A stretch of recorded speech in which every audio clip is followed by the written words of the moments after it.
Vamos à Bíblia, vamos à palavra de Deus, em o nome de Jesus.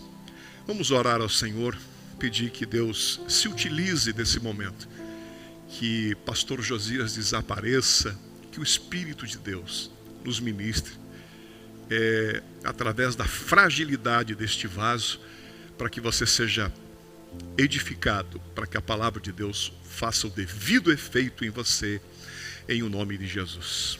Oremos ao Senhor. Pai, estaremos lendo a Tua palavra nesse instante. Sei que é um momento de conflito, de guerra. Sei que é um momento de luta espiritual, porque temos e aprendemos isto, que temos um adversário feroz, cruel, que age nas regiões celestiais, principalmente no momento como esse, em que a Tua palavra será ministrada. Porque ele tem como propósito que nós não nos aproximemos e não conheçamos a Tua palavra. Porque o Senhor disse: conhecereis a verdade e a verdade vos libertará. Nos ajude nesse instante. Entra com ação, Senhor, no mundo espiritual desta casa e na casa de cada um dos irmãos sintonizados conosco aqui, aonde estiver, e que haja quietude dentro dos lares, que haja reverência dentro de cada casa. Pai, nós temos dito aqui que se não houver culto agora na casa deste irmão, não adianta os cultos retornarem, porque também não haverá culto aqui. É hora de nós nos curvarmos, porque a Tua palavra será aberta. E ela é a espada do Espírito que penetra até a divisão da alma e das juntas e medulas, e é apta para discernir as intenções do coração. Ministra-nos através dela. Em o nome de Jesus.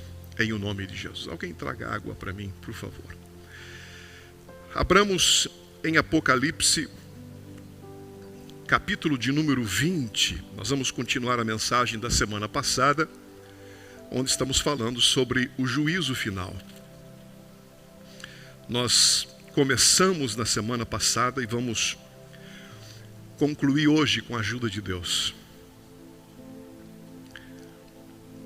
João escreve, ele recebe a visão na ilha de Pátimos sobre os 7 períodos da história da igreja, que são nos revelados através do capítulo 1, 2 e 3 de Apocalipse. As 7 igrejas da Ásia não são nada mais, nada menos do que 7 períodos da igreja. Representam também 7 tipos de crentes que houveram e que existem em todos os tempos da igreja. Existe hoje crente Éfeso, crente Filadélfia, existe hoje crente Laodiceia, existe hoje crente Pérgamo, tem o nome de que está vivo, mas está morto.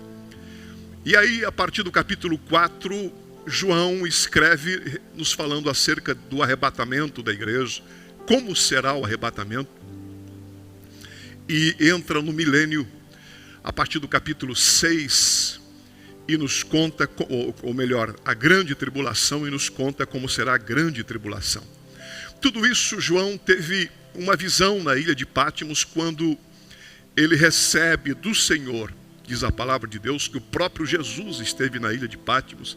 Ele caiu como morto aos pés do Senhor, e o Senhor disse: não temas, estive morto, mas estou vivo pelos séculos dos séculos. E aqui o Senhor revela para ele como será o dia mais triste da humanidade. Veja o que diz a palavra de Deus. E vi um grande trono branco, Apocalipse 20, versículo 11. E vi um grande trono branco e o que estava sentado sobre ele, de cuja presença fugiu a terra e o céu, e não se achou lugar para eles. E vi os mortos, grandes e pequenos, que estavam diante do trono, e abriram-se os livros, e abriu-se outro livro, que é o da vida, e os mortos foram julgados pelas coisas que estavam escritas nos livros, segundo as suas obras. E deu o mar os mortos que nele havia, e a morte e o inferno deram os mortos que neles havia, e foram julgados cada um, preste atenção nisso, e foram julgados cada um segundo as suas obras. E a morte e o inferno foram lançados no lago de fogo. Esta é a segunda morte. E aquele que não foi achado inscrito no livro da vida foi lançado no lago de fogo. E aquele que não foi achado escrito no livro da vida foi lançado no lago de fogo.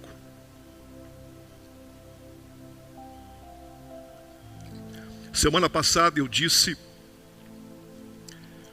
que este versículo, sem dúvida, dos 31.173 versículos da Bíblia,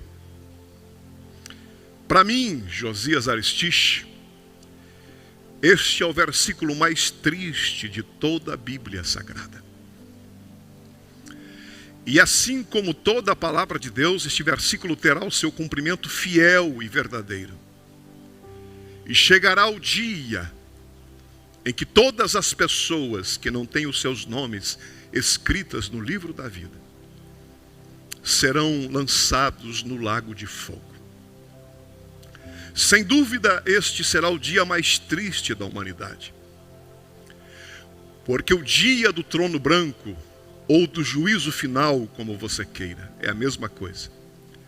É o dia em que filhos se despedirão de pais, pais de filhos, maridos de esposas, viveram 40 anos, 50 anos juntos, mas ele não quis honrar ao Senhor. E o dia do juízo final será o dia em que as pessoas irão se separar, em que o pai vai olhar, a esposa vai olhar para o marido e vai dizer: adeus, nunca mais nos veremos. Em que os pais olharão para os seus filhos e dirão: nunca mais nos veremos.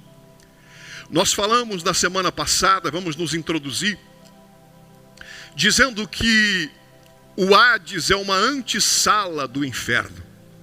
Assim como o paraíso é uma antessala do céu. São coisas que ainda estão por acontecer e que nós não temos o seu desdobramento completo, mas temos o direito de, baseados na palavra, imaginar como seja.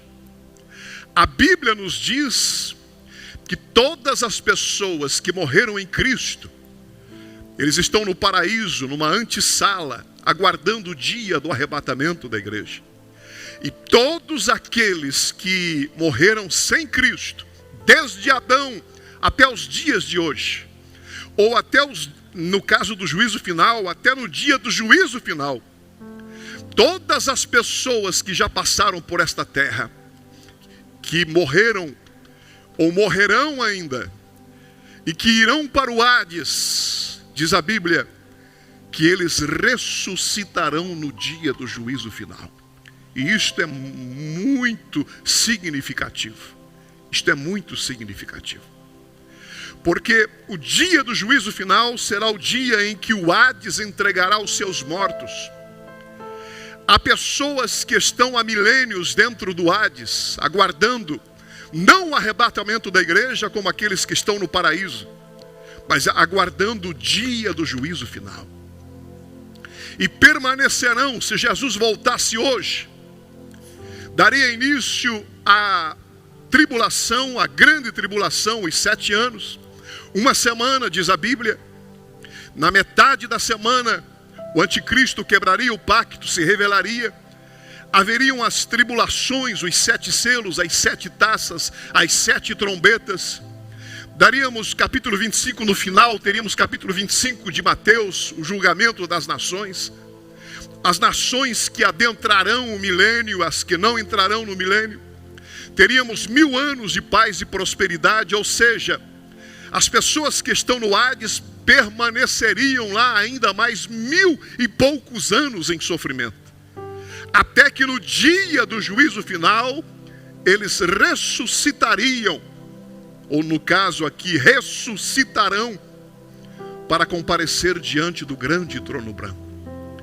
Deus deu algo para os homens chamado livre-arbítrio. O livre-arbítrio significa que eu sou dono do meu nariz. Eu faço o que eu quero da minha vida. Você está assistindo esta live comigo, este culto online, e daqui a pouco você pode enjoar da cara do pregador e desligar o seu aparelho, virar as costas para mim e ir embora. E ninguém poderá impedi-lo de fazer isso. Você é dono do seu nariz. Mas no dia do juízo final, o livre-arbítrio do homem será tirado. Querendo ou não, gostando ou não gostando, achando bom ou não, tendo crido ou não em Deus, ele terá que encarar Deus face a face. E será julgado cada um, diz a Bíblia, segundo as suas obras. Hoje os homens andam da forma como eles querem. Salomão termina o livro de Eclesiastes dizendo: ande pelo caminho que você quiser. Em outras palavras, faça da sua vida o que você quiser. Quer pecar? Peque. Quer brincar de ser crente? Brinque. Saiba, porém, que por todas estas coisas Deus te trará juízo. O dia do juízo final será o dia do acerto de contas. Será o dia em que o pecado dos homens será exposto. E as pessoas serão julgadas, cada uma, diz a Bíblia, segundo as suas obras. E por toda palavra ociosa, está na Bíblia, o homem dará conta no dia do juízo. Seremos julgados pelas nossas palavras, seremos julgados pelas nossas obras no dia do juízo final. As pessoas receberão o veredito de Jesus. E eu gostaria de uma forma muito pálida nesta manhã, com a ajuda total do Espírito Santo, falar para você de como será o dia do juízo final. Primeiro, é importante você entender isto, que a primeira ressurreição, nas suas fases distintas, elas são para a igreja. A primeira fase, aqueles que morreram e aqueles que ressuscitaram, melhor, e voltaram a morrer. Eles são os que pertencem à primeira fase da primeira ressurreição, porque há duas ressurreições na Bíblia. Os seus 1189 capítulos falam apenas de duas ressurreições. A primeira ressurreição, ela é subdividida em três fases, e a primeira fase são aqueles que ressuscitaram e voltaram a morrer. A segunda fase da primeira ressurreição são aqueles que estão no paraíso e ressuscitarão no dia do arrebatamento da igreja. É o assunto da semana passada. E a terceira fase será um grupo que ressuscitará durante a grande tribulação. Haverá salvação durante a grande tribulação, mas as possibilidades serão remotíssimas, diz a Bíblia. Se o indivíduo morrer antes do arrebatamento, ou durante o período da grande tribulação, sem dar provas de que está verdadeiramente se humilhando diante de Deus, ele será jogado no Hades e vai ressuscitar no grande trono branco. As possibilidades de salvação serão muito remotas. Essas são as três fases distintas da primeira ressurreição. Nós mostramos que durante a grande tribulação, um dos selos que forem abertos, morrerá uma quarta parte da terra, diz a palavra de Deus. Nós estamos tendo, e eu lamento profundamente por cada vida que foi atingida e que morreu através desse Covid-19. Só quem perdeu um não precisa perder dois para saber o valor de uma vida. São 300 e poucas mil pessoas que morreram desde o início desta pandemia. 300 e poucas mil pessoas. É um número enorme quando nós olhamos do ponto de vista afetivo para as famílias que perderam. E nossos sentimentos a cada família, nós choramos com cada família. mas é um número muito pequeno, é um número muito pálido perto do que vai acontecer na grande tribulação. Em apenas um selo que será aberto, diz a Bíblia, vai morrer 1/4 parte da terra. Nós falamos semana passada que haverá cerca de 1 bilhão, se nós calcularmos de 7 bilhões que ficarem. 1 bilhão e 700 milhões de pessoas morrerão de uma vez. É o que diz a Bíblia Sagrada. A mesma Bíblia que diz que Deus é amor, que Deus é um Deus de misericórdia, diz que Jesus está hoje usando o seu ministério de advogado, intercedendo por nós. Haverá um dia em que ele deixará de ser advogado e vai vestir a toga de juiz e vai julgar as pessoas da terra. E o maior pecado do homem não é ter adulterado, matado, roubado, é ter rejeitado a Cristo como Senhor da sua alma. É não ter se curvado diante de Jesus. É não ter crido no Filho unigênito do Pai. Pois bem, estas são as 3 fases da primeira ressurreição. A segunda ressurreição será para os injustos, para os perdidos, para todos aqueles que não ressuscitaram na primeira ressurreição, nas suas 3 fases distintas. Existe pelo menos 1000 anos de diferença entre a primeira ressurreição e a segunda ressurreição, é o que nos diz a Bíblia. Porque a primeira ressurreição, ela é antes do milênio. A segunda ressurreição, a ressurreição para o juízo final, ela é depois do milênio.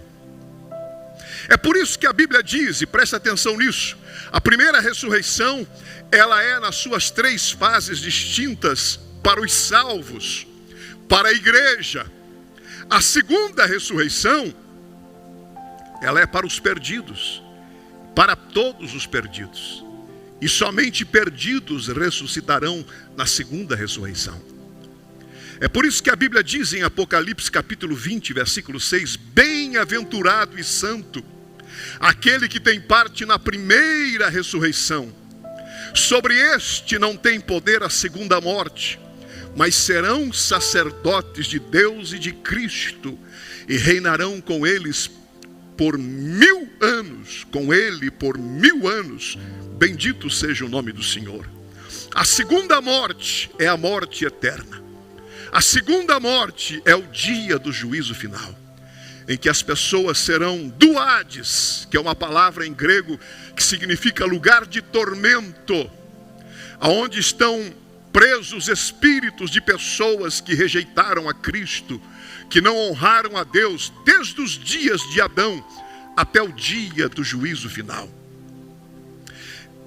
Bilhões de pessoas com certeza estão lá hoje, e elas ressuscitarão no dia do juízo final. Então veja o que diz a Bíblia: bem-aventurado ou feliz é aquele que tem parte na primeira ressurreição. Sobre estes não tem poder a segunda morte, mas serão sacerdotes de Deus e de Cristo, e reinarão com ele por 1000 anos. Deixa-me dizer uma coisa muito significativa para você. Eu já li a Bíblia pelo menos 30 vezes, de Gênesis a Apocalipse. Pelo menos 30 vezes. Eu amo a palavra de Deus, e os melhores momentos da minha vida têm sido diante da palavra. Eu tenho me derramado. Para mim, um dia sem ler a Bíblia é um dia perdido, porque eu ouço Deus quando Ele fala comigo, através da sua palavra. Deus, o Espírito, se utiliza da palavra para trabalhar em mim. Eu amo a palavra de Deus. E nessas 30 vezes, pelo menos, que eu tenho lido a palavra de Deus, eu não achei um versículo na Bíblia, que fale acerca da transformação de corpos daqueles que ressuscitarão na segunda ressurreição. Não achei um versículo. Ou seja, a Bíblia diz que para os salvos no dia do arrebatamento, aquilo que é corruptível se revestirá da incorruptibilidade. Aquilo que é mortal se revestirá da imortalidade. Paulo escreve isso à igreja de Corinto. João escreve dizendo: amados, ainda não é manifesto aquilo que havemos de ser, mas quando ele se manifestar, seremos semelhantes a ele, porque assim como ele é, nós o veremos. Veja, semelhantes a ele. Teremos o mesmo corpo, a mesma essência de Jesus, depois da sua ressurreição, que entrava em lugares fechados, onde os discípulos estavam, e ele entrava dizendo: paz seja convosco. Um corpo transformado, um corpo imortal, incorruptível, que foi assunto aos céus. João diz que nós teremos um corpo semelhante ao de Jesus. Paulo escreve dizendo: se a igreja de Corinto, se a minha casa terrestre deste tabernáculo se desfizer, no problem, tenho de Deus um edifício, uma casa não feita por mãos de homens, mas eterna nos céus. Aleluia, oh aleluia. Há muitos versículos da Bíblia que falam em transformação de corpos para os justos. Eu citei semana passada aqui a nossa amada e querida Margaridinha. Quem não conhece, Margarida tem uma doença de muita fragilidade nos seus ossos. Por qualquer coisa os seus ossos se quebram. Ela é pequena devido à sua condição física, sua saúde. Até num abraço seus ossos podem se quebrar. Mas no dia do arrebatamento da igreja, e quando chegarmos no céu, nós não veremos a Margarida de muleta, com os ossos frágeis. Ela terá um corpo semelhante ao de Jesus Cristo. Aleluia.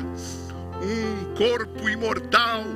E é para lá que nós estamos indo nesta manhã. Bendito seja o nome do Senhor. Por isso que vale a pena dizer não para o pecado. Vale a pena se santificar, porque quando fazemos isto, não estamos fazendo nenhum favor para Deus, estamos nos abençoando a nós mesmos. Agora, eu nunca achei um versículo, metade de que fale de transformação de corpo imortal para os injustos, dando-me a entender que os injustos ressuscitarão do jeito que morreram. Como assim, pastor? O que é a vida? Quem é o dono da vida? E que poder que ele tem sobre a vida para fazer com que as pessoas ressuscitem? E parece que será um espetáculo de Hollywood. Nem Spielberg, em toda a sua glória, vai conseguir imaginar como será o dia do juízo final, em que a Bíblia diz assim: vi mortos, grandes e pequenos, que estavam diante do trono, e o mar deu os mortos que nele havia, e o Hades e o inferno deram os mortos que neles havia. O inferno aqui, que é o Hades, a morte e o inferno deram os mortos que neles havia, e foram julgados cada um segundo as suas obras. Dá-nos a entender que as pessoas que morreram quebradas ressuscitarão quebradas. As pessoas que morreram partidas no meio ressuscitarão partidas no meio. Vai ser um espetáculo terrível, porque não há transformação de corpos para os injustos. Nós estamos falando de coisas que ainda vão acontecer. A Bíblia diz: e deu o mar os mortos que nele havia. Pessoas que morreram no alto mar, milhões de pessoas, e nunca foram encontradas. E o tubarão, o peixe, foi lá e comeu o indivíduo. E alguém foi lá e pescou o tubarão, o peixe, e comeu com farinha. Como que vai esse indivíduo ressuscitar? Eu não sei. Mas que vai ressuscitar, vai. Porque a Bíblia diz que o mar dará os seus mortos. E mar aqui não está se referindo apenas a povos e nações, mas literalmente ao mar. Pessoas que morreram e que nunca foram achadas. elas sairão de dentro dos mares e elas terão que comparecer diante do trono branco. Pessoas que morreram acidentadas, parece que vão ressuscitar do jeito que morreram. E aí alguém diz: pastor, talvez não seja assim. Talvez você nunca disse algo tão certo. Vai ser muito pior. Vai ser muito pior. Quando o inferno, o Hades, devolver os seus mortos. Olha o que diz a Bíblia. E vi um grande trono branco e o que estava assentado sobre ele, de cuja presença fugiu a terra e o céu. E não, estou pregando Bíblia, presta atenção. E não se achou lugar para eles. João está dizendo que na sua visão na ilha de Patmos, de repente, depois que o diabo ter sido solto e preso e julgado, diz a Bíblia que de repente, ele vê um grande trono branco descendo do céu. E ele vê, olha o que diz o versículo 11, de cuja presença fugiu a terra e o céu, e não se achou lugar para eles. Eu já estudei muito sobre esse versículo. E eu cheguei à conclusão, como diz a maioria dos escatólogos, que quando o trono branco começar a descer do céu, a terra, é o que diz a Bíblia, a terra e o céu vão fugir, ou seja, a terra vai sair para um lado, porque a terra vai se lembrar de que aquele que está sentado no trono, um dia o seu sangue caiu sobre ela, do justo que morreu pelos injustos. Está na Bíblia. Eu não sei como que você pode interpretar de outra forma. A Bíblia diz que quando o trono desceu, João diz: e eu vi aquele que estava sentado no trono. E quando ele desce, parece que eu vejo, parece um filme cinematográfico, o trono descendo, e o céu, como Ezequiel teve uma visão que se enrolava como um pergaminho, parece que o céu sai para um lado, a terra sai para outro, e as pessoas ficam vagando no espaço sideral, preparando a cena, o local, para que aconteça o grande trono branco. E as pessoas, veja bem, as pessoas ressuscitando, e de repente comparecem no meio daquela grande multidão. E João diz assim: vi mortos, grandes e pequenos, não em estatura, mas em posição social. Gente grande na terra, respeitado, os maiorais, aqueles que oprimem, aqueles que ditavam regras, aqueles que aclamavam serem deuses, os imperadores romanos ressuscitarão, Pilatos ressuscitará para comparecer diante do inocente que ele disse: lava minhas mãos, e será julgado segundo as suas obras. Confúcio, Maomé, que morreram, estão no Hades hoje, ressuscitarão no dia do juízo final e terão que encarar Jesus. Ateus que nunca acreditaram em Deus, que dizem que não foi Deus que criou o homem, foi o homem que criou Deus na sua mente, terão que olhar para Jesus, e naquele dia eu quero vê-los negar que Deus existe. Diz a Bíblia que cada um terá que comparecer diante do trono. João viu um grande trono branco, enquanto os mortos ressuscitavam, dá-nos a entender. E vi aquele que estava sentado sobre ele. Ele não é mais agora uma ovelha muda que olhávamos para ele e não víamos nenhuma beleza para que o desejasse. Agora ele não é mais o advogado que vai falar com o Pai dizendo: eu paguei o preço por ele. Ele está buscando misericórdia para o seu pecado. Não! Agora ele é o leão da tribo de Judá, a raiz de Jessé, o alfa e o ômega, o princípio e o fim, o criador de todas as coisas, o juiz de toda a terra. E todos terão que comparecer diante dele. Pessoas quebradas. Será um espetáculo horrível. Horrível. E João diz assim: e eu vi, olha que lindo, eu vi aquele que estava sentado sobre o trono, de cuja presença fugiu a terra e o céu. E acredite, os senhores, eu e você estaremos assentados neste trono com ele, diz a Bíblia. Apocalipse capítulo 3, versículo 21 diz assim: ao que vencer, lhe concederei que se assente comigo no meu trono, disse Jesus, assim como eu venci e me assentei com meu Pai no seu trono. Jesus hoje está sentado no trono do Pai, dá-nos a entender. Agora, no dia do juízo final, ele virá sentado no seu trono para buscar a igreja. E no dia do juízo final, este mesmo trono voltará.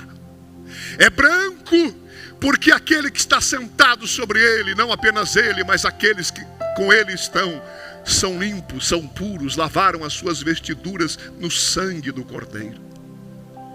As suas consciências estão limpas, os seus pecados foram expiados pelo Cordeiro de Deus que tira o pecado do mundo. A justiça daqueles que estão assentados em tronos não pertencem a eles, mas pertence àquele que está no meio do trono, que os redimiu e os comprou de todos os povos e nações e línguas e os constituiu como reis e sacerdotes para Deus o Pai. Bendito seja o nome do Senhor.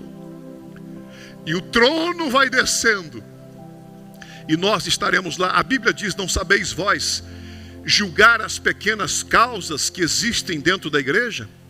Vocês não conseguem resolver essas questões? Não sabeis vós que vocês julgarão o mundo? Nós seremos testemunhas no dia do juízo final. Nós estaremos ao lado de Jesus. É Bíblia, preste atenção.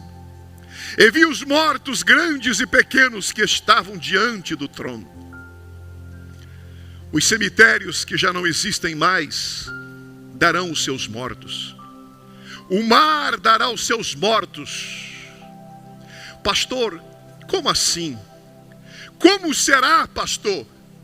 Porque com o passar dos anos os ossos vão se esfarelando, vão se desfazendo, eu não sei. Eu só sei que o corpo dessas pessoas está se desfarelando, os ossos se desfizeram, mas o seu espírito está no Hades. E no dia do juízo final, o espírito vai sair do Hades, vai passar na sepultura onde foram sepultados, e eles ressuscitarão, porque Deus tem autoridade sobre a vida. Ele vai fazer isto com a igreja e fará isso no dia do arrebatamento, e fará isso com os injustos no dia do juízo final. É assim que eu entendo. Só que diferente da igreja, as pessoas vão ressuscitar arrebentadas, sanguentadas. Deus tem autoridade e poder para poder fazer isto. São coisas que ainda estão por vir, e tudo que eu disser é pouco para poder expressar a tristeza e o sofrimento do dia do juízo final. E no meio daquela multidão, alguém vai gritar e vai dizer: que fazemos aqui? Parece um momento de alívio, porque as pessoas acabaram de deixar o Hades. O Hades entregou os seus mortos. Parece que será um momento de alívio do sofrimento que estavam tendo até então. E algum desviado no meio da multidão de milhões e milhões de pessoas, gritará para quem puder ouvir: não é momento de alívio, é o dia de prestação de contas. É o dia do juízo final. É o dia do grande trono branco, o dia mais triste da história da humanidade. E o trono vai descendo, e as pessoas tentam fugir como o céu e a terra, mas não podem, porque é o dia do acerto de contas. O livre-arbítrio foi tirado, e cada um terá que comparecer diante do trono para prestar contas por tudo aquilo que fez. Quem estará no dia do juízo final, pastor? A Bíblia responde. A Bíblia diz assim, Apocalipse capítulo 21, versículo 8. Quanto aos tímidos, aos incrédulos, tímidos aqui não é sinônimo de timidez, são aqueles que não se revelaram discípulos de Jesus, tiveram timidez da palavra de Cristo, de se mostrar como salvos, como igreja, como testemunha. Mas quanto aos tímidos, estes estarão lá. Os incrédulos, é Bíblia. Aos abomináveis, aos homicidas, Apocalipse 21, 8. Aos fornicadores, aos feiticeiros, os idólatras e a todos os mentirosos, a sua parte será no lago que arde com fogo e enxofre. Esta é a segunda morte. Apocalipse 21, 8, que eu acabei de ler para você, cita quem estará lá. Apocalipse 22, 15 diz: ficarão de fora os cães, os feiticeiros, os que se prostituem, os homicidas, aos idólatras e todo aquele que comete a mentira. Quem estará lá, pastor? A Bíblia responde. Paulo escreve a Timóteo dizendo na sua segunda carta, capítulo 3, sabe, porém, isto, que nos últimos dias sobrevirão tempos trabalhosos, porque haverá homens amantes de si mesmos, soberbos, blasfemos, desobedientes a pais e mães, ingratos, profanos, irreconciliáveis, caluniadores, incontinentes, cruéis, mais amigos dos homens do que amigos de Deus. Destes afasta-te. Estes estarão lá. Estes estarão lá. Têm aparência de piedade, mas negam a eficácia da palavra. Quem estará lá, pastor? Nero, o imperador que matou milhões de judeus, vai ter que comparecer diante de Jesus naquele dia e prestar conta por ter mandado matar Paulo.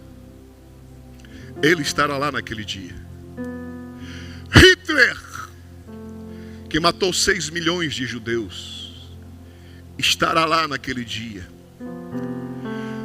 Eu e você ouviremos quando Jesus disser assim: Adolf Hitler, chegue diante de mim.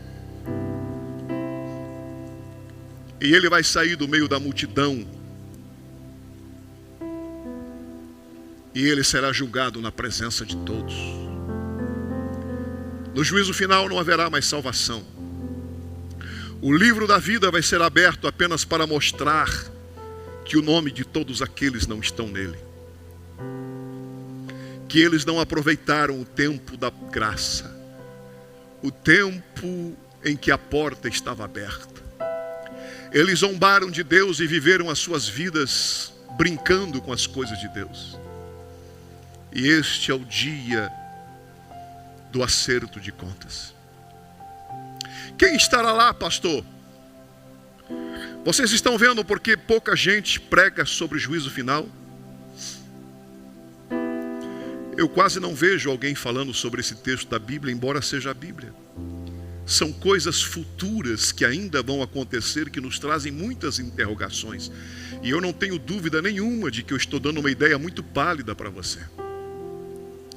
Quem estará no dia do juízo final? Irmãos que cantaram no coral, mas que não confessaram os seus pecados, que esconderam debaixo do tapete.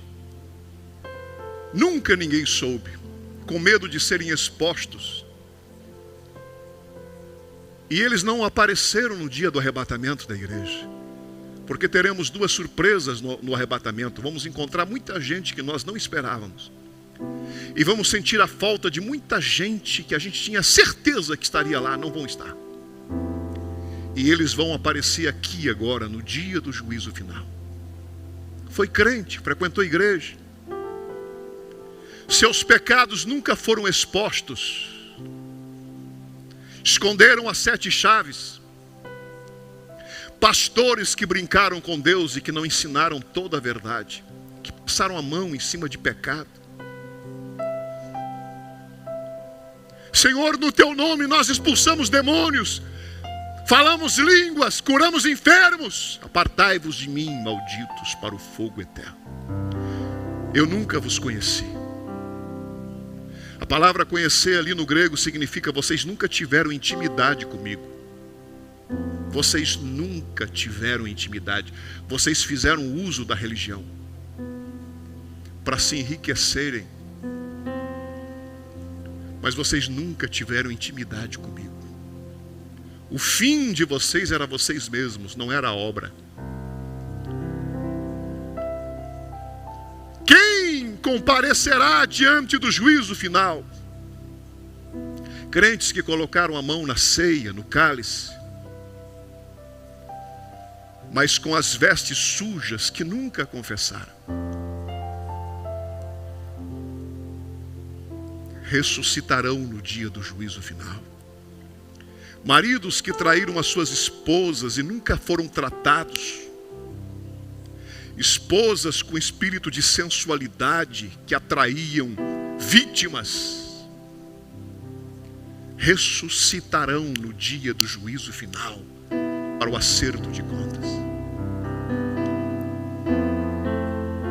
Será o espetáculo mais terrível da história. Gente que tinha nome de crente. Jesus disse: chegará o dia em que os pecados serão expostos nos telhados. Tudo aquilo que está oculto virá à luz. Ele estava se referindo ao dia do juízo final. E que por toda a palavra ociosa o homem dará conta no dia do juízo. Me falta, porque o poço é fundo, a corda é curta e o balde é pequeno.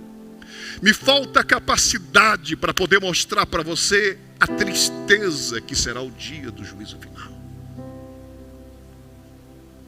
As pessoas que comparecerão será um número incontável de pessoas que estarão diante do trono. O trono vai descendo do céu, a terra e o céu fogem da presença daquele que está sentado no trono. E as pessoas ficam no espaço e de repente o trono vem e se alinha na frente daquela grande multidão. E as pessoas começam a olhar para o trono e verem aquele que nele está assentado. E a igreja, os santos estarão lá. Se Deus quiser, eu quero estar entre estes. Sonho em poder olhar para Jesus. Hoje pela manhã, ainda eu disse em lágrimas: eu te amo, Jesus, tu és a coisa mais preciosa da minha existência. Era para eu estar no inferno nesta manhã. Se fosse pelos homens, estaria no inferno. Mas Deus teve misericórdia da minha alma. E isto às vezes é só para a gente concentrar toda a nossa força, a nossa fé e a nossa esperança em Deus. Tive um momento difícil na minha vida. Muito difícil. Muito complicado. de 3 anos em que apenas 2 pessoas me ligaram. Apenas 2 pessoas. Ninguém estava preocupado comigo. Mas Jesus foi atrás de mim quando eu estava para ser entregue para o inferno. Ele disse: os meus planos não mudaram. Você ainda é meu. A glória da segunda casa vai ser maior do que a primeira. Oramando eu sei. Aleluia. Eu quero aproveitar esta segunda chance. Eu quero aproveitar essa segunda oportunidade e honrar o Senhor de todo o meu coração. Me dedicar a Ele e gastar a minha vida. E que seja feito não a minha, mas a vontade dEle. E eu quero estar junto com você, sentado no grande trono branco, vestidos de brancos, corpos resplandecentes, semelhantes ao de Jesus. 1000 dias, 1000 anos são como um dia é como 1000 anos. E aí alguém diz assim: pastor, vai demorar muito. Não vai não, nós estamos já na eternidade. Já não existe mais céu, já não existe mais terra. É por isso que de toda aquela grande multidão, de milhões e milhões de pessoas, bilhões na verdade, serão julgados cada um. Nós não sentiremos o tempo passar, porque não se conta mais tempo. Na eternidade um dia é como 1000 anos e 1000 anos é como um dia. Não estamos mais debaixo dessa atmosfera, não estamos mais pisando sobre esta terra.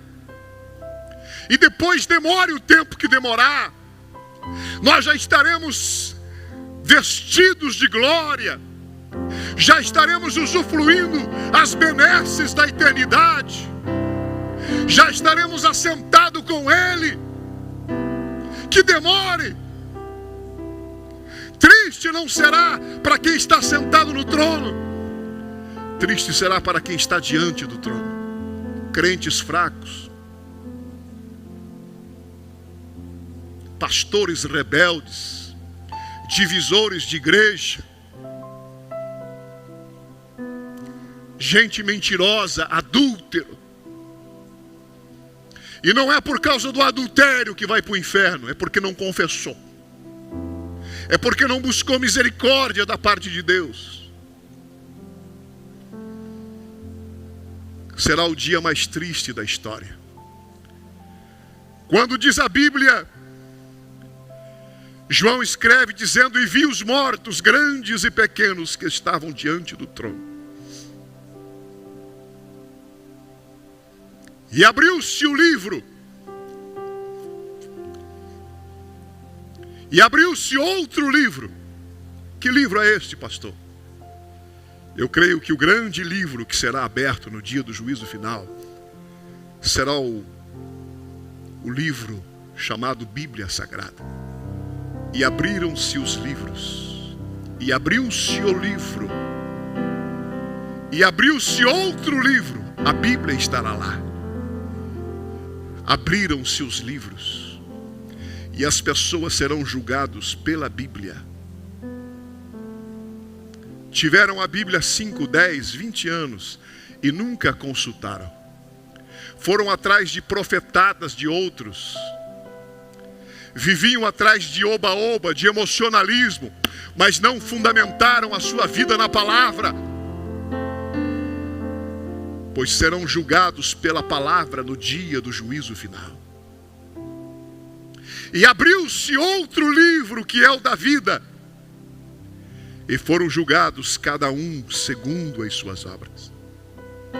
E deu o mar os mortos que nele havia, e a morte e o inferno deram os mortos que neles havia, e foram julgados cada um segundo as suas obras.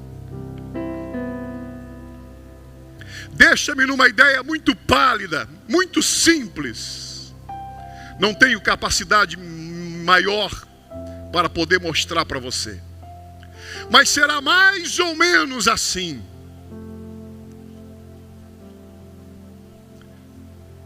Jesus vai chamar as pessoas uma por uma E elas terão que comparecer diante de Jesus, o Rei de toda a terra.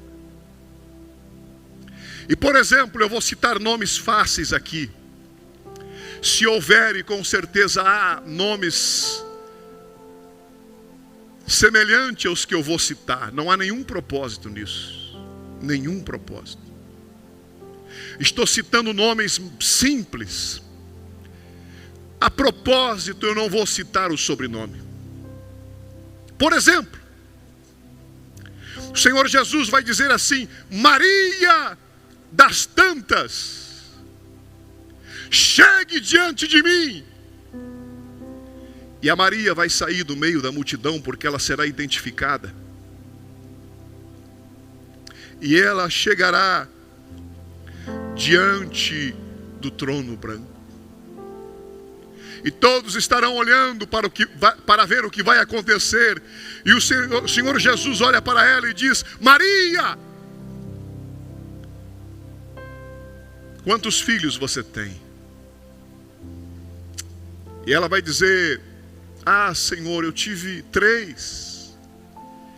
E o Senhor Jesus vai dizer: mas nos livros das obras que eu tenho aqui, diz que você tinha 4. Não são 3, são 4, são 3, são 4, são 4, são 3, são 3, são... Deixa-me citar o nome dos seus filhos. E Jesus abre o livro das obras que estará lá naquele dia. E Jesus vai mostrar e citar o nome dos filhos e vai dizer: teve um que não foi dado nome, porque foi assassinado no seu ventre, no dia tal, na clínica tal.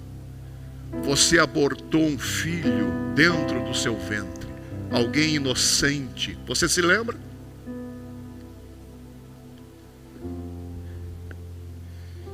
E a Maria vai arrancar fios de cabelo da sua cabeça. Se ninguém soube, Maria, mas você está sendo acusada de assassinato. Você matou uma criança no seu ventre. Sem falar que cada filho que você tem não são do mesmo pai. Você não teve temor no seu coração. E você nunca procurou acertar isto. Você viveu para o pecado, para o prazer, para o corpo. Hoje é o dia do acerto. Eu quero que você saiba, Maria, que você vai ser lançada no lago que arde com fogo e enxofre. Porque tantas vezes te foi dada a oportunidade, você rejeitou. Portanto, fique à minha esquerda. Você será lançada no lago que arde com fogo e enxofre. E a Maria sai à esquerda, arrancando fios de cabelo, se ainda houver. E Jesus chama a segunda pessoa, João das tantas. Saia do meio da multidão e chegue. Ele será identificado e ele vai chegar. A Bíblia diz que será julgado cada um segundo as suas obras. E o Senhor Jesus vai olhar para o João que vai chegar na frente. E o Senhor Jesus vai dizer para ele assim: João, já leu a minha Bíblia alguma vez, a minha palavra? E ele vai dizer: não, Jesus, eu nunca li. E Jesus vai dizer para ele: devia ter lido. Você não devia ir pela cabeça dos outros, você devia ter lido a minha palavra. Eu disse: examinai as Escrituras, porque vós cuidais ter nelas a vida eterna. Eu permiti que este livro fosse o livro mais lido e o mais vendido da terra. Você não leu a Bíblia porque você não quis.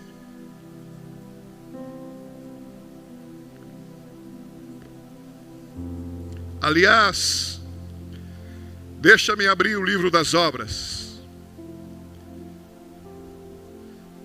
E Jesus mostra que ele tinha uma Bíblia dentro de casa, mas que nunca foi aberta.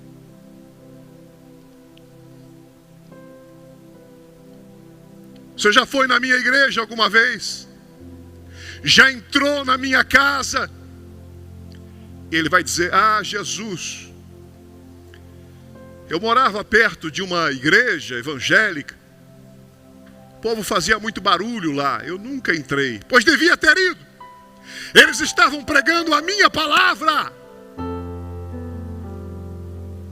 Você devia ter entrado. Eles faziam muito barulho. Eles nunca mais farão barulho para você, João. Agora eles estarão comigo por toda a eternidade. Você nunca mais será incomodado pelos crentes. Vá para a minha esquerda, João, que você será lançado no lago que arde com fogo e enxofre. E aí João sai para a esquerda, porque diz a Bíblia que vai ser julgado cada um segundo as suas obras. Jesus vai chamar a Madalena: Madalena! E ela virá jovem. A Madalena cantou entre os jovens da Assembly of God Shekinah em Newark, New Jersey. 20 e poucos anos de idade. Mas foi atraída pelo engodo do pecado. Apareceu alguém engraçado na vida dela e ela foi atrás. Virou as costas para Deus, para a igreja, para o conselho de pais. E ela foi aproveitar um pouco o mundo. E Jesus veio exatamente nessa época que ela estava afastada. E ela ficou. E ela aparece aqui no dia do juízo final. Os pais estão aqui no trono. Os pais estão aqui. Os pais eram salvos, crentes, fiéis. E Jesus manda chamar os pais da Madalena. Tragam-me os pais da Madalena. E os pais vão chegar.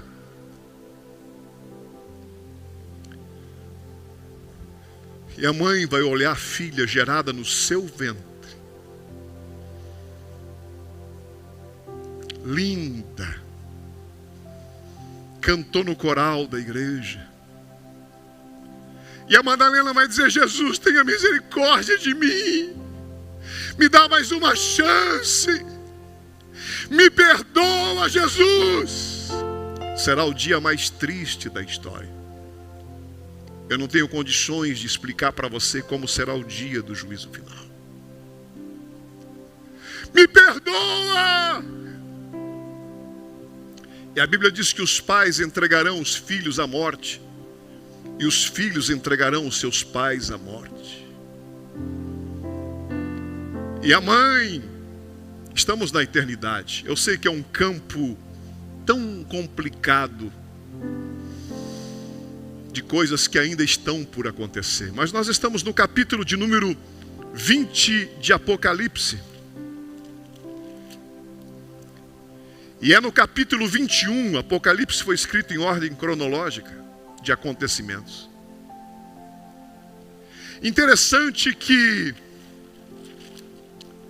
é só no capítulo 21 que a Bíblia diz: e Deus enxugará dos seus olhos toda lágrima. E não haverá mais morte, nem pranto, nem clamor, nem dor, porque as primeiras coisas já são passadas. Eu sei que nós estaremos num corpo glorificado, não sujeito aos sentimentos desta vida. Mas qual a mãe que vai olhar para a filha e vai ficar indiferente dizendo adeus? Se é só no capítulo 21 que haverá o enxugar de toda lágrima. Eu não sei explicar os seus detalhes. Não tenho capacidade para poder fazer você entender. Eu só sei que haverá um sentimento de tristeza, de uma mãe vendo a filha ser lançada no lago que arde com fogo e enxofre. E a Madalena diz: me perdoa, me dá uma chance. Quantas vezes Deus ministrou a ela e ela não quis? Quantos convites para congressos, para retiros, e ela estava absorvida pelo mundo, encantado pelo pecado. Nunca tratou e nunca se arrependeu. E a mãe olha para a filha. Qual o sentimento desta mãe, os pais? Jesus, tem misericórdia de mim. E Jesus diz: Madalena, tantas vezes eu usei pessoas para irem atrás de você. Tantas vezes eu ministrei na sua vida. Você não quis. Você teve oportunidade de consertar, de se arrepender, de voltar atrás. Você nunca quis. Mas dá uma olhada, Jesus, para ver se o meu nome não está escrito no livro da vida. Talvez o meu nome esteja aí. Jesus vai abrir o livro da vida, aonde estão o nome de todos os salvos. Oh, aleluia. Jesus disse em Lucas capítulo 10 para os discípulos, quando ele deu a missão para eles, e eles voltaram maravilhados, dizendo: Senhor, no teu nome os enfermos são curados, os demônios são expulsos. Nós estamos maravilhados com isso. Jesus diz: não vos alegreis, porque os demônios são expulsos e nem os enfermos curados. Alegrai-vos antes pelos vossos nomes estarem escritos no livro da vida. Será que o Espírito de Deus testifica com teu espírito nesta manhã de que o meu nome e o seu nome está escrito no livro da vida? Oh, aleluia! Se o seu nome estiver escrito no livro da vida, descanse. Venha a pandemia que vier, há uma paz que excede todo o entendimento. Aleluia! Oh, aleluia! O pior que pode nos acontecer é a morte, e se tornará na maior das bem-aventuranças, porque nós fechamos os olhos aqui e abrimos olhos na presença dele lá. Aleluia! Aleluia! Aleluia! E Jesus começa a procurar o nome de Madalena. Permita-me essa ilustração pálida, só para que nós tenhamos ideia. É claro que vai ser numa magnitude muito maior. Vai ser num sofrimento muito maior. E Jesus procura o nome de Madalena.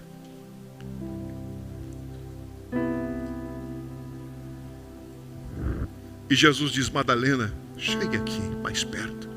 Venha mais perto. E Madalena se aproxima. E Jesus mostra para ela o livro da vida, dizendo: dá uma olhadinha aqui. Dá um foco para mim aqui na câmera, por favor, alguém fique na câmera. Dá uma olhadinha aqui. E Madalena olha e procura no livro da vida o seu nome. E Jesus mostra para ela assim, dizendo: Madalena, veja, veja, veja aqui, veja. E ela olha para ver se encontra alguma surpresa, algum erro. E Jesus diz: veja, Madalena, o seu nome estava escrito aqui, mas foi apagado na hora que você entristeceu o meu espírito, na hora que você pecou contra mim. O anjo apagou o seu nome do livro da vida. Madalena arranca fios de cabelo da sua cabeça, desesperada. Madalena se desespera. E Jesus vai dizer para os pais: se despeçam de Madalena.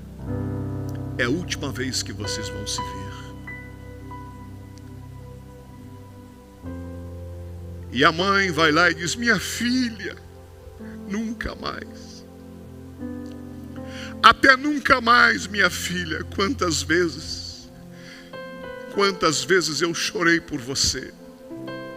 Quantas vezes eu incentivei você. Até nunca mais, minha filha. Será o dia mais triste da humanidade. Pais se despedindo de filhos. Filhos se despedindo de pais, netos de avós, avós de netos, marido de mulheres, mulheres de marido, tios de sobrinhos, sobrinhos de tios, amigos. E Jesus vai dizer: à minha esquerda, porque você será lançada no lago que arde com fogo e enxofre. E Madalena sai em prantos.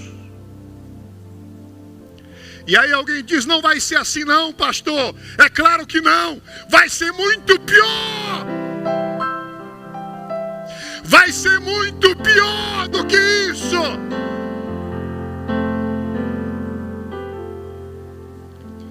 Serão julgados cada um segundo as suas obras. É Bíblia.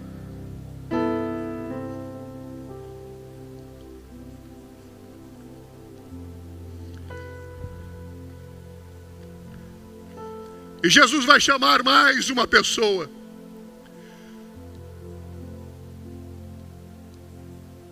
Marcos, não vou dizer o sobrenome, mas ele é identificado. Chegue diante de mim. E Marcos chega. Ele era membro da igreja Assembleia de Deus Shekinah em Nurk, do qual nessa época eu era pastor. Era, porque agora já estamos na eternidade. E Jesus vai dizer: Marcos, eu te vi em tantas ceias, eu te vi em muitos cultos na minha casa. Jesus, misericórdia! O que aconteceu com você, Marcos? Não sei, Jesus deve ter alguma coisa errada, porque eu não fiz nada. Eu não adulterei, eu não matei, eu não roubei, eu não briguei com a mulher, eu não fiz nada. Jesus vai abrir o livro das obras. Permita-me a palidez da ilustração. Jesus vai abrir o livro das obras. Vai dizer: ah, Marcos, aqui está o teu problema. Tudo que você falou, tudo que você fez na terra, estava sendo anotado por um anjo. Em algumas páginas, em algumas pessoas daquele livro, quando ele fosse passando assim, havia marca de cancelado pelo sangue do Cordeiro, jogado no mar do esquecimento.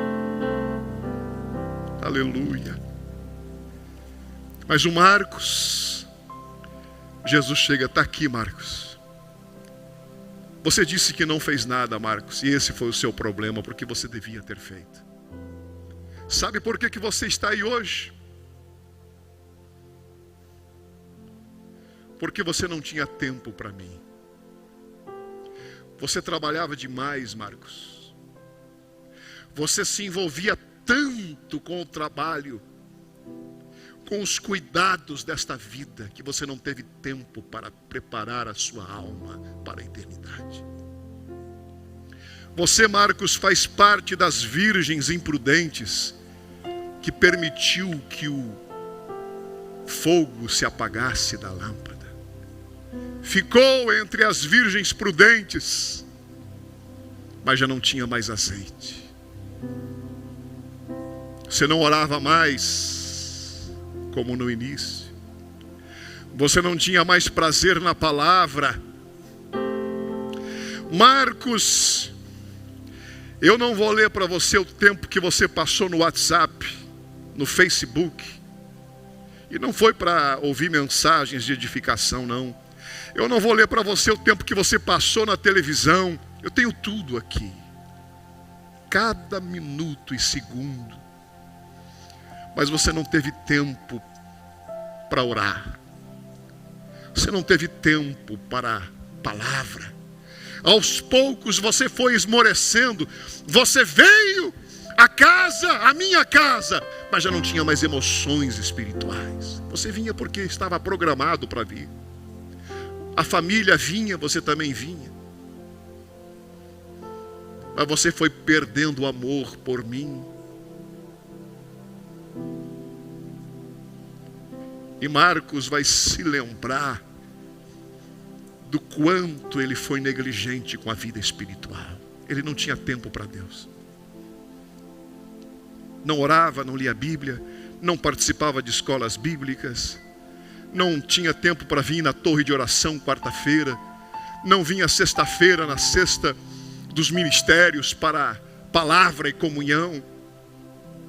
Ele estava absorvido por tantos cuidados desta vida que não precisava.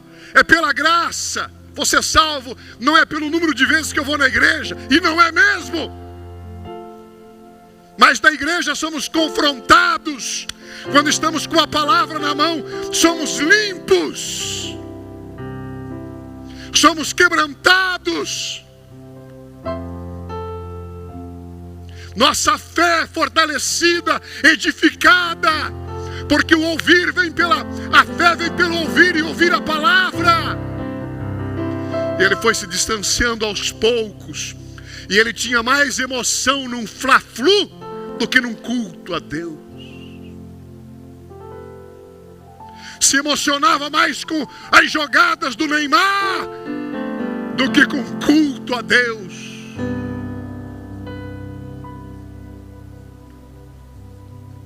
Crente de qualquer jeito, crente que deixa de vigiar, de estar em comunhão com a palavra, com Deus, com a igreja, aos poucos vai se isolando, vai perdendo o temor de Deus. Vem na igreja porque está programado para vir, para dizer na segunda-feira: está tudo bem entre eu e Deus, fui no culto ontem. Mas já não tem mais temor de Deus. Jesus vai olhar para ele e vai dizer: Marcos, você teve muitas oportunidades, você brincou com o tempo da graça. Tempo da graça e o tempo da liberdade não foi tempo de libertinagem para fazer o que quer. Os que eram meus eram santos em qualquer tempo. Vá para a minha esquerda, porque você será lançado no lago que arde com fogo e enxofre. Não vai ser assim não, pastor. Claro que não, vai ser muito pior. Muito pior. A última pessoa eu vou chamar, a última. Seu Joaquim das tantas, a última, para terminarmos. Chegue diante de mim. O seu Joaquim vai chegar.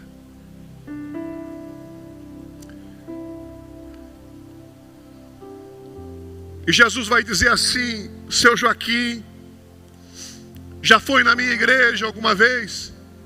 Falou: olha, Jesus, tive vontade de ir, fui convidado para ir.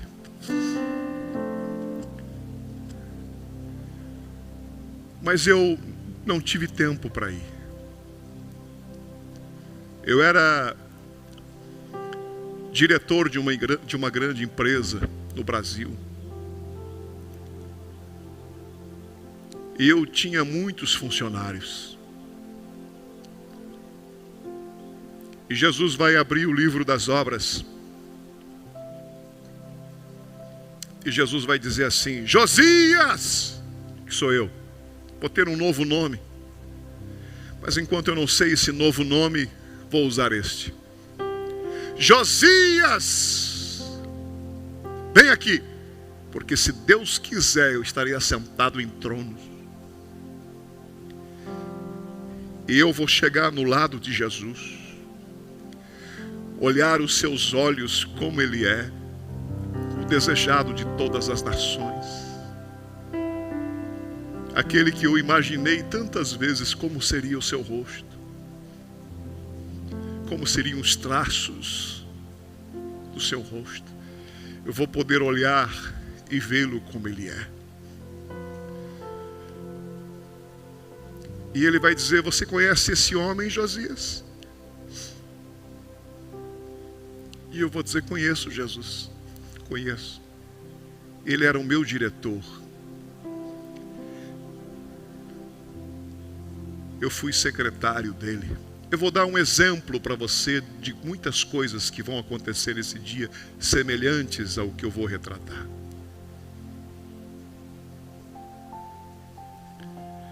Você via esse homem quantas vezes por semana? Ah, Senhor Jesus, pelo menos 5 vezes por semana eu estava com ele.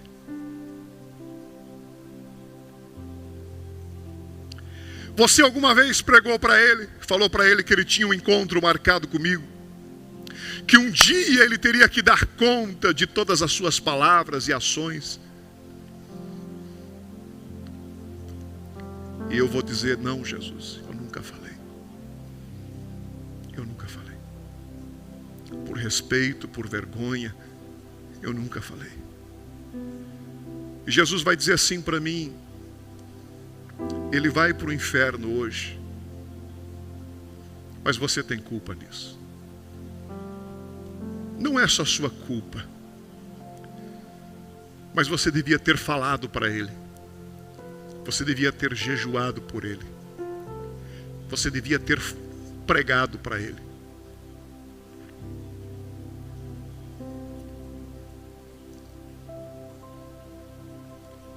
E o seu Joaquim vai gritar dizendo: Josias, por que você não me falou? Por que você não insistiu comigo? Por que você não me puxou? Josias, por que você não fez isso? E eu vou me envergonhar de nunca ter pregado. E Jesus vai dizer: Josias, se despeça do seu Joaquim, porque nunca mais você vai vê-lo. Eu vou dizer adeus. Os pecados dele serão pontuados e ele será conduzido à esquerda. Vamos terminar. Vamos terminar. Quando é um jogo de futebol, as pessoas não têm problema nenhum de ficar na prorrogação, mas num culto crente vazio, o pastor passa 5 minutos, já acha que é demais. E é capaz de arrumar confusão por isso. E deu o mar os mortos que nele havia. E a morte e o inferno deram os mortos que neles havia, e foram julgados cada um segundo as suas obras. E a morte e o inferno foram lançados no lago de fogo. Esta é a segunda morte. Parece que Jesus vai dizer para a igreja estar em pé nos tronos. Permita-me esta pálida ideia. E Jesus vai olhar para a esquerda e vai dizer para a igreja, para a sua noiva, que agora é a esposa do Cordeiro, vai dizer: se despeçam dessa multidão. E por detrás delas, daquela grande multidão, se abre o Geena, que é o lago de fogo no grego. E a morte e o inferno, o Hades, foram lançados no Geena. Este é o original grego. O lugar de espíritos que estão em prisão, em sofrimento, serão lançados no lago que arde com fogo e chumbo. E Jesus, com o poder da sua palavra, começa a empurrar aquela grande multidão, grandes e pequenos, ricos e pobres.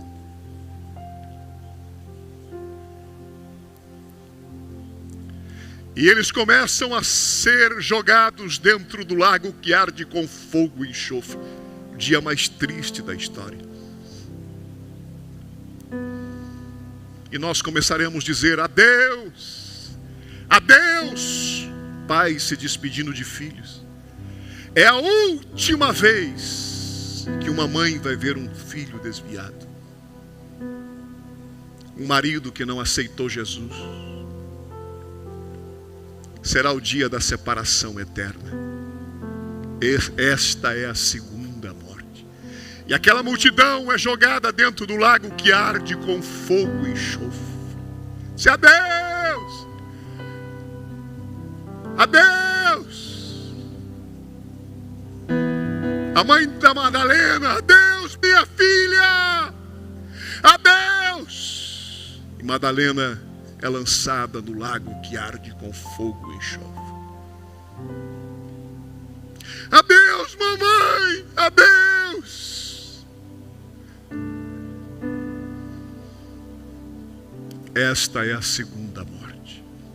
Todo aquele que não foi achado inscrito no livro da vida foi lançado no lago de fogo.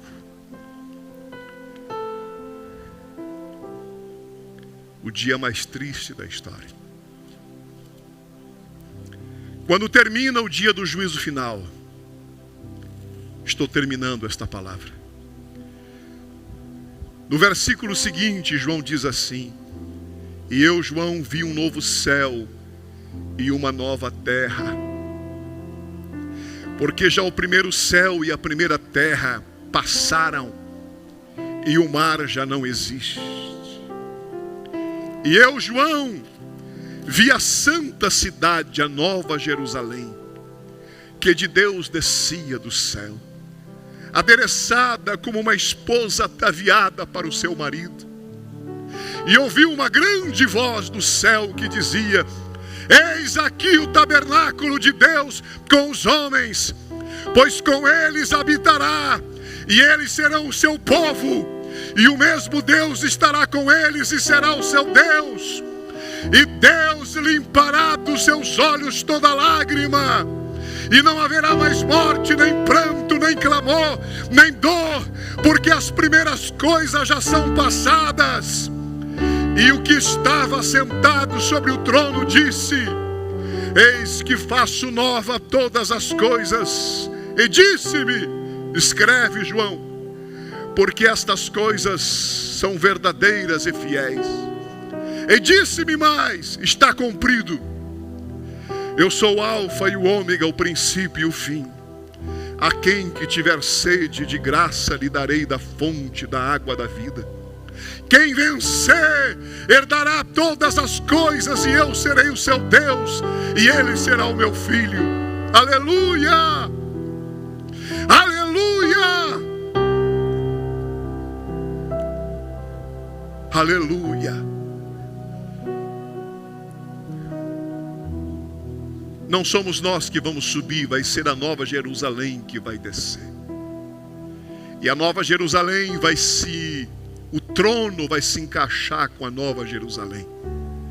Parece que a cidade desce, se encaixa com o trono.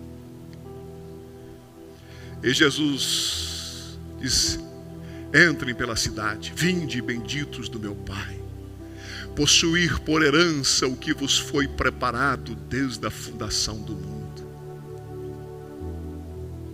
E estaremos para sempre com o Senhor. Vamos orar. Se lembre de alguém que esteja afastado de Deus esta manhã.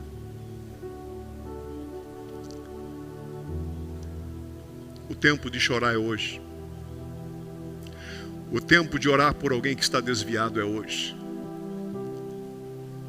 O tempo de insistir com alguém é hoje. O dia do juízo será tarde demais. Ou nós pregamos hoje, não haverá mais oportunidade para pregar depois. Ou as pessoas se reconciliam agora, ou nunca mais se reconciliarão. Obrigado por esta manhã, Senhor. Obrigado por saber que a Tua palavra é fiel e terá o seu fiel cumprimento. Obrigado saber que há um novo céu e uma nova terra que aguarda pela igreja. Obrigado pela certeza, Senhor, que todas as coisas se farão novas. Obrigado por saber que teremos o Senhor como nosso Deus para sempre. Pois tu habitarás conosco e nós habitaremos contigo. Eles serão o seu povo e o mesmo Deus estará com eles e será o seu Deus. E não haverá mais lágrimas, nem morte, nem pranto, nem clamor, nem dor, porque já as primeiras coisas são passadas. Perdoa alguém nesta manhã, Senhor, que se arrepende na frente deste aparelho. Alguém que se reconcilia. Alguém que volta para ti nesta manhã. Alguém que aproveita o tempo em que o Senhor advoga, em que o Senhor vai limpar os seus pecados no sangue do Cordeiro. Perdoa alguém aqui esta manhã. Visita lares. Salve este indivíduo nesta manhã. Conscientiza a tua igreja nesta manhã que não estamos enganando a ti, nem a igreja, estamos nos enganando a nós mesmos.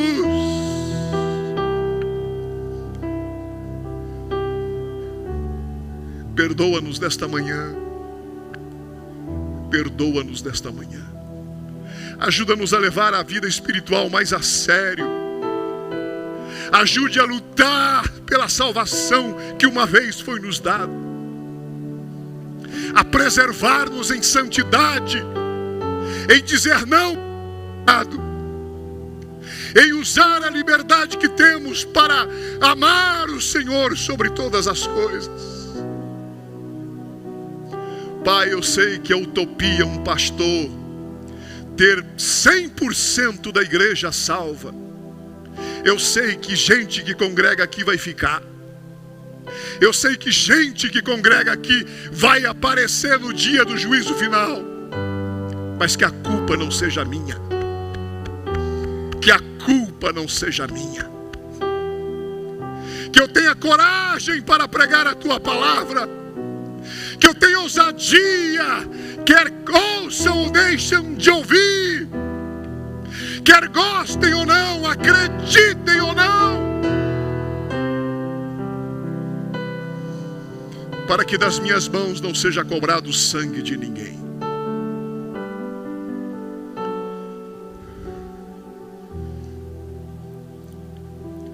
Desperta a tua igreja nesse tempo de pandemia. Desperta a tua igreja.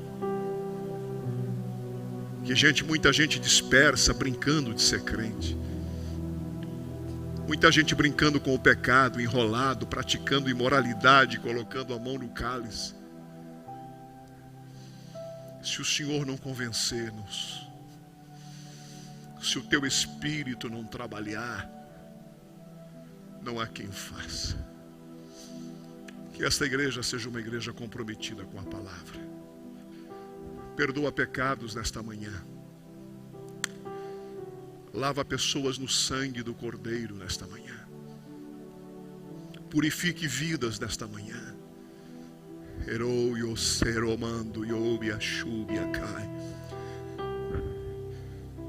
Há uma presença de Deus dentro desta casa, que a sua palavra foi pregada. Oh, aleluia. Volte para Jesus nesta manhã, você que está afastado da igreja. Procure uma igreja séria, comprometida com a palavra, que não prometa céu na terra. Procure uma igreja que prega a Bíblia. Sirva a Deus de coração, com todo o teu ser. Você não estará fazendo favor nenhum para Deus. Você vai estar abençoando a sua vida e a sua família. E que Deus tenha misericórdia de nós. Que Deus abençoe sua vida. Estou orando por esta cidade. Estou orando por esta igreja. Se você ficar, a culpa não vai ser minha. Pastor não me ligou, pastor. Eu não preciso ligar para você ir para o trabalho. Eu não preciso ligar para você comer. Eu não preciso ligar para você ir para o céu. E eu ligo para todo mundo. Você precisa lutar pela sua própria salvação. Você precisa levar Deus a sério. E faça isso antes que seja tarde demais porque hoje é tempo